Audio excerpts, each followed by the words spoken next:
All good. All good. The hair's not going it. But it's okay. We're not This here to is talk about my hair. this is the best way I've opened one of my episodes ever, Felice. So thank you very much for My that. pleasure. So, My pleasure. hello, everyone, and welcome to this episode of Things That Matter with me, Marty McNabb.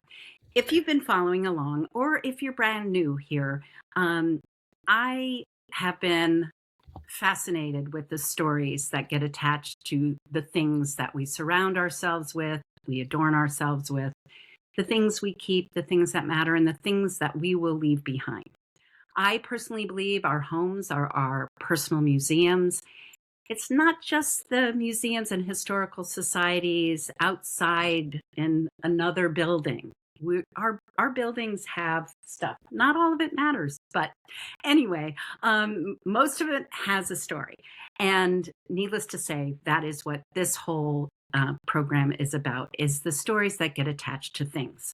So today I wanted to welcome my friend, Felice Cohen, who I ended up meeting. We just found out about this a little bit.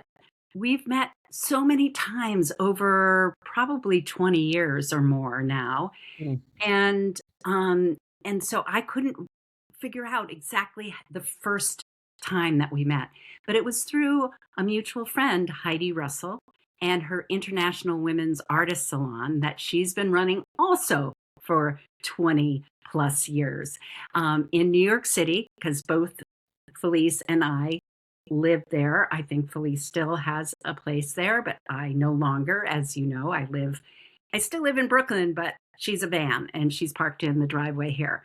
So, but we ended up going to an event for that, I'm sure. And then we ended up really connecting with my good friend, our good friend, Maggie Cousins, who, if you've also been following along for a while, she is the illustrator for all but two of my 27 themes for show and tales. She has done, as a matter of fact, I will show you. I'm just going to stand up. So she created this T-shirt, and I've got a pillow Nice. as well. So she's done all my graphic design. She figured out my logo. She did all of that. She even did a beautiful portrait of my mom's dog Waldo that's hanging upstairs in my living room right now. And I am so thrilled that I am hopeful to be seeing her in London. I mean, not London, in England, where she returned to, because she lived in Brooklyn for probably 20 some odd years. And then within about a year of one another, we both left Brooklyn, and we lived 2 blocks from one another. So we haven't seen each other since that time. And I am so looking forward to getting a chance, and I will definitely give her a hug from you as well. So without further ado, I am going to, as everyone knows, I am going to turn over the spotlight to Felice for the show and tell section. We've also connected many other times over the years, and we'll talk about that as well. But for now, it's going to be the show and tell section. What did you bring to show and tell, Felice? I look forward to seeing. Yeah. So my big thing are letters. I've been collecting letters since I was 8. I have over 1,000 from, family, friends, exes, teachers, so many. And so tomorrow is my birthday, and so I always say the only thing I want for my birthday are letters or cards, and they have to be homemade. And so I brought this one. It probably looks backwards, but it's a homemade card, and it's the things I love to do: stand up paddleboard, bike, and I'm writing my next book on letters. So a friend made me this card, and it just represents what I love, because I love when people take the time to make a card. You looking for a card? No. So I love, that's the only gift I want, right? Flowers wilt, cake gets eaten, but a letter, and for me, that is my favorite thing, because it really shows that somebody took the time to maybe decorate or design a card, but also to write a few words down.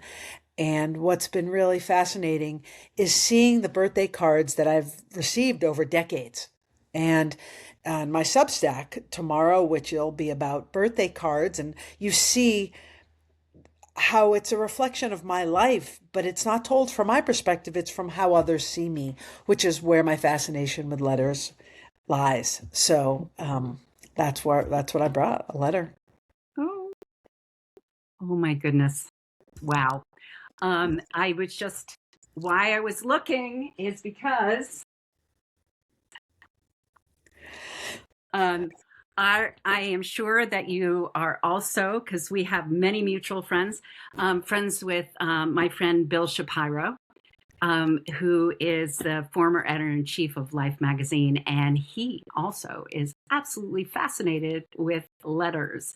So, how I connected with him is his last book, I think, is called What We Keep. He Hmm. and his partner, Naomi Wax, traveled the country and interviewed hundreds of people about the one thing that brings them joy, magic, and meaning.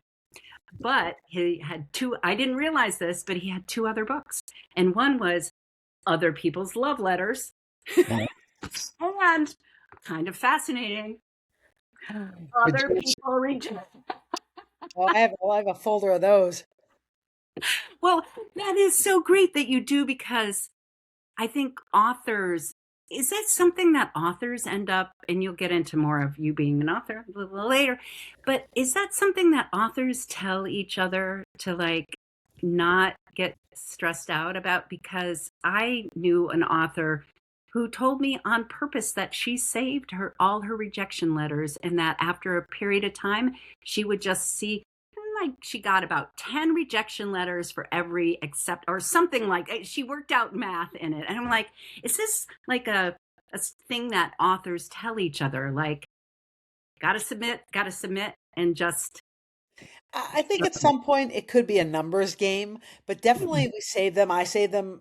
It was like keeping track of all the who I pitched to, and I needed to know. But the guy James, I think, who wrote, or whatever his name was, who wrote Chicken Soup for the Soul. It was like he got 120 rejection letters, something like that, and then it's like the last one comes. But it's like from Sex and the City, he's just not that into you.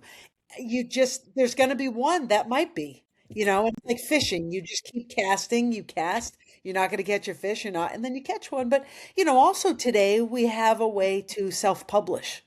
So you're not really at the mercy of an agent and then a publisher and that whole thing. And you can just do it yourself. So yeah, yeah, rejection letters are, it's part of being an author. yeah, it's part of taking risks. It's part of being an artist, right? A creative Right. person. And in baseball, the person who has the most home runs usually has the most strikeouts. So it's just go for it. Go for it. You miss, Yeah, you hit, just keep yeah. going. But you're It's not going to win if you don't take the hit, exactly right? Or the right. shot. Right. Yeah, that's so interesting. And one of the things, I ended up being a part of a multi-author book, like a year or two ago, called Faces of Grief.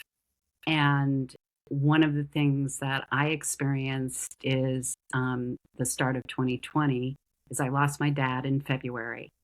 And then by May, I had lost 8 more people to death. And then since then, 2020, 6 years, 28 people that I know of have died. Oh, So so I've sorry. come, thank you, thank you. Um, I've come to realize that sympathy cards are love letters too, right? Love Aren't that. thank you cards love letters too? Like, I'm thinking, realistically, every correspondence, to an extent, is a love letter. Yeah. You're taking the time. I Yeah. went to a concert the other night and the woman didn't, she just like, you can have the ticket. So I wrote her a thank you. It was because, and there's connection. You want to appreciate, you give somebody a gift. You want to acknowledge that and appreciate and say something nice about them. And I love that. Absolutely. It's a love letter. Last year when I wrote a letter a day in Yes. 2025, a lot of my letters were thank you or sympathy letters, Right. turns out, but Yeah. a lot weren't, but there were a handful of those. And I guess Mm. as we get older, we're gonna see that. But I think it's also about really appreciating that person. and how you Yeah. express that. And taking the time, Absolutely. the Yeah. most important. Yeah. Yeah. You don't, is sending me a text, THX, if I've given you a nice gift, that doesn't cut it. You know what? That's the last gift you're going to get from me. I'm not kidding. I give you a really nice gift and that's what I get. Yeah. Okay. Noted. Yeah. Love you. I don't have time. I work hard for the money. I want an acknowledgement. Yeah. Yeah. It's I love your project, your a letter a day. During COVID, my first the that year, that first year, um, I ended up, not doing a challenge of every day kind of thing because I know myself and I'm a rebel. And if I set something like that, I won't do it. So I just said I want to write more letters, just more. I want to read more books. I want to, I can't do those smart goals thing. But I did. I ended up writing a lot more instead of collecting because my mom loves beautiful stationery and she has collected them forever. I've gone through her desk as we were kind of clearing things out, and it's like the amount of cards. She saves cards as well. And so we went through those and like picked a few. We don't have to keep all of them. But she loves stationery and she just had a ton of it. But I was just like, okay, I started collecting and then I'm like, yeah, it's not for collecting. Like Right? you need to start actually writing. No, no, I made myself. I've had cards for years that I never wanted to send. And I'm like, what am I saving it for? Let's use it up. Um, Yes. yeah. And then of You course don't want people, somebody to find a pile of right, unused letters right. upon your death, do you? No, no, I gotta write them all. So, perfect segue into my one follow-up question that I always ask. And this is my legacy question. I know you said you've got thousands of letters. Um, so I don't know if we're talking about this particular birthday letter that you got, this handmade card for your birthday. And happy early birthday, by the Thank way. you. Thank you. Um, that what do you want to have happen with these letters that matter when you're dead and gone? Well, they're about 1,000, so not thousands, but they're about 1,000, and I've been working on writing my next book using the letters.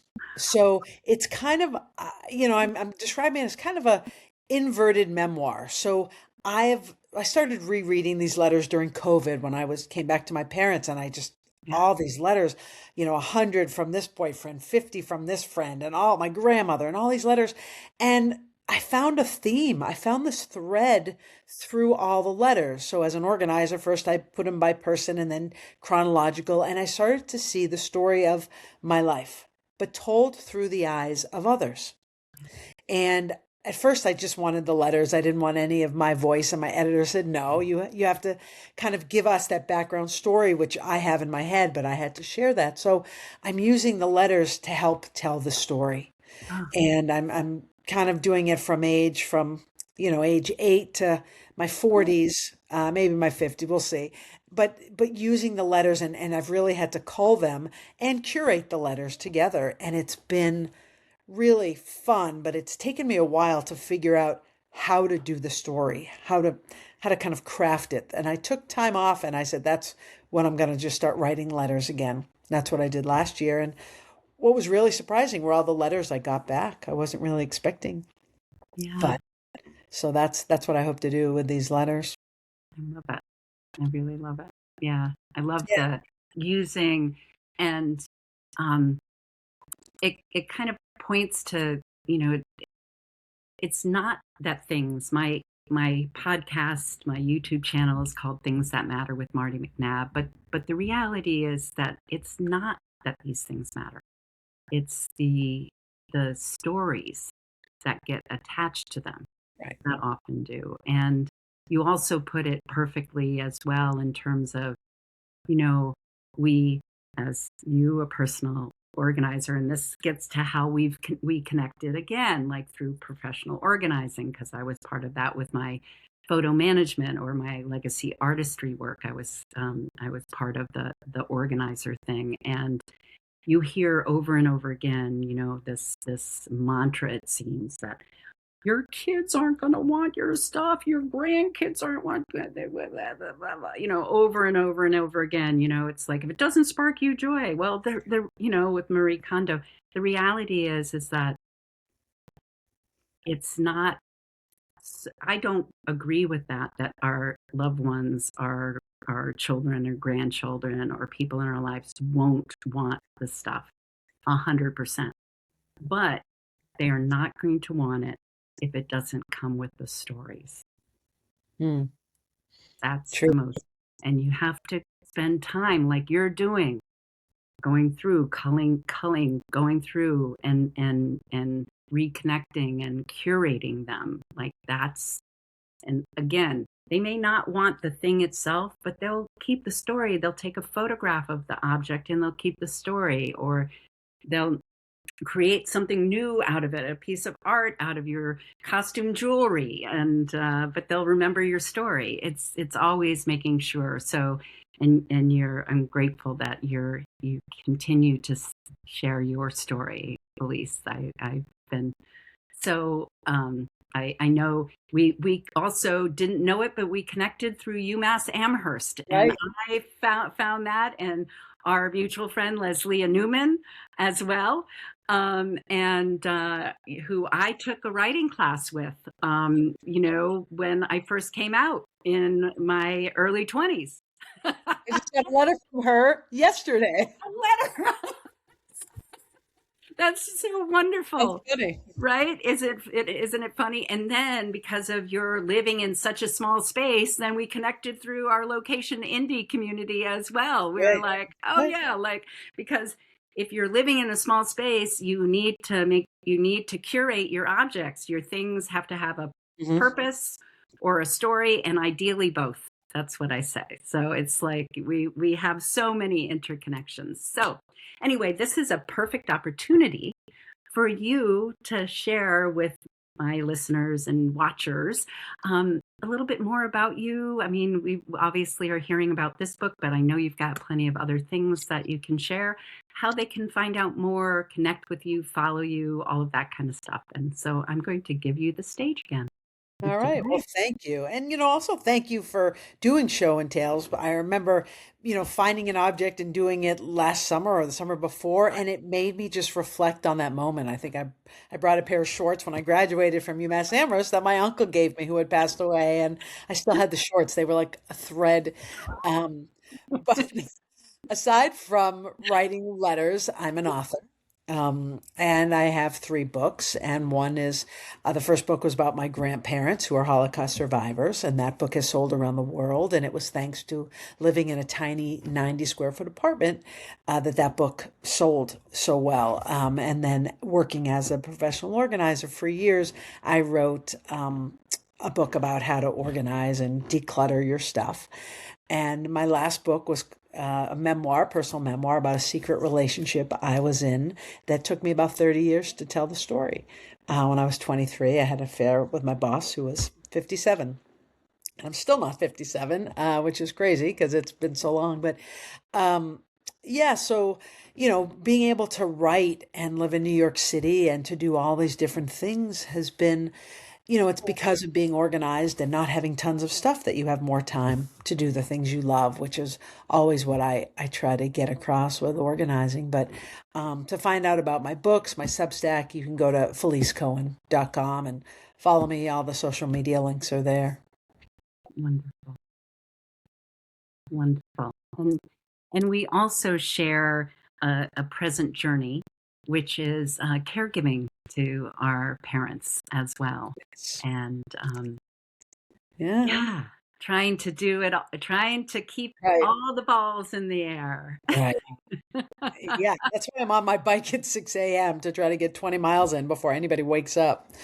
It's a fun summer, but it's work. It's, and I feel privileged I'm able to help when I can come home for a few months. And, I did it with my grandparents. And Yeah. yeah, Yeah, it is definitely a privilege. There's no question. Um, and it is challenging. So, yeah. yeah, So I have to yes, get in my 3 to 4 mile. So it's like get that physical activity, 3 to 4 mile walk, is important. yeah. You got to put your seatbelt on first, or your oxygen mask on first. Oxygen. It's there is no question of it. I've seen it in a totally different light. I had my therapist say, "Are you self-abandoning?" And I'm like, "Oh no, not at all." And then I come to realize my license is expiring in 3 weeks. I'm in New Mexico. My license is in Vermont, and I Huh? can I can renew it if my photo isn't older than 9 years old, which of course it was. And I'm like, oh, I guess I'll never 9 years. Wow. Yeah. self-abandoning. Hmm. Maybe. Get it. Right. No, I hear you. So anyway, that license now is the smallest thing I have that has the biggest story. It's my $1,500 driver's license. Well, I know what you're doing today.